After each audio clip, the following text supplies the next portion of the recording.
سلام سلام، حالتون چطوره؟ امیدوارم هر جای دنیا که هستین دلتون شاد باشه. من سپیده هستم و به چنل یوتیوب من خوش اومدین.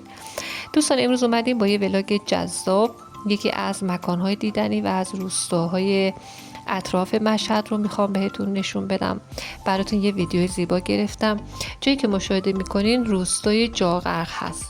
جاغرق روستای ییلاقی در دهستان جاغرق بخش ترقبه قرار داره که در فاصله 21 کیلومتری شمال غربی مشهد واقع شده.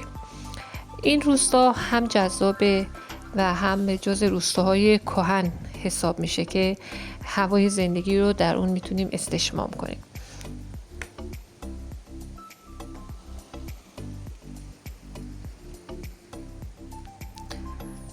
جاغرق روستایی با آب و هوای سرد و کوهستانی است. برای همین در فصول گرم یکی از بهترین مکان‌ها برای لذت بردن از طبیعت و البته آبتنی هم هست.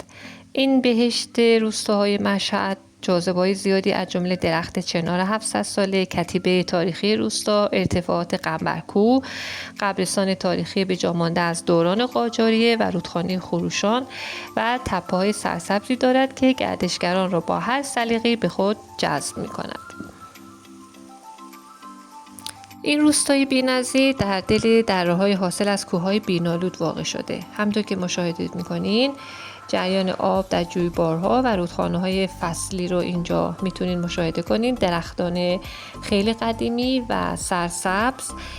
از جمله توضیحات دیگه که میتونم براتون بگم در مورد این روستا، جاغرق پر از رستوران‌های سنتی و کلاسیک هست که میتونید با توجه به ذائقه خودتون غذا رو انتخاب بکنید. ولی با این وجود کباب، آش و دیزی جاغرق از معروف‌ترین غذاهای این روستا هستش. خب دوستان، خدمتتون بگم که این روستا در ارتفاع 1500 متری از سطح دریا قرار داره. در این روستا رودخانه‌های فصلی جریان داره. همونطور که در اول ویدیو هم گفتم، روستای ییلاقی جاغرق در 21 کیلومتر جنوب غربی مشهد و در فاصله 7 کیلومتری جنوب غربی ترقبه قرار داره. دوچرخه سواران، کوهنوردان و گردشگران، توریستای خارجی به این منطقه زیاد سر میزنن.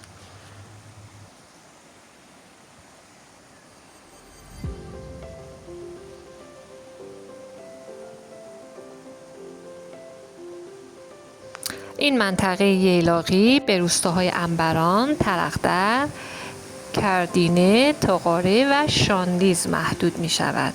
بریم با هم دیگه این مکان زیبا رو ببینین. امیدوارم که شما هم وقت کنین و بتونین بیاین از این فضای زیبا نهایت استفاده رو ببرید و لذت ببرید از این هوای پاک و هوای سردی که این منطقه ییلاقی داره.